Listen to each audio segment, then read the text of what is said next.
Fala aí, gurizada. Hoje eu vou fazer um bike check da minha Jus Fortrix. E vamos começar pelos aros. Os aros são um VMAX para V-Brake. Atrás também. O quadro é uma Jus Fortrix 2017. O pneu é uma Kenda Flame. Aqui não está. Aqui, ó, Kenda Flame. Pneu bem bom, resistente. O cubo é um mob, só que tá apagado. É um mob sem o negócio de freio a disco.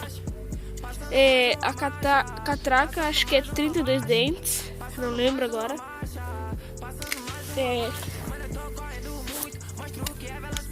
A coroa agora também não lembro.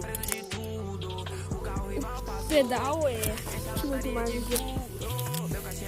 Pedal, não tem a marca dele aqui. O pé de vela é um Sugino.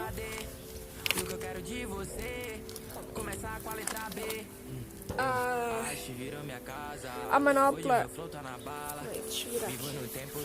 A manopla é uma Eleven com tampinha, só que quebrei já.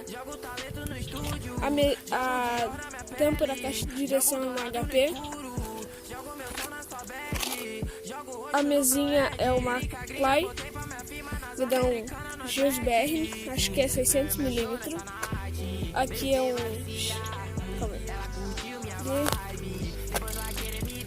um Shimano V-Brake, nunca focar.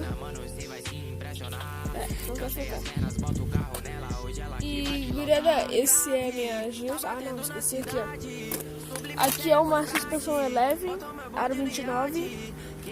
Um cubo que eu esqueci o nome. E, galera, esse foi o vídeo do bike check da minha Jus. Foi bem rapidinho. Opa, esqueci também.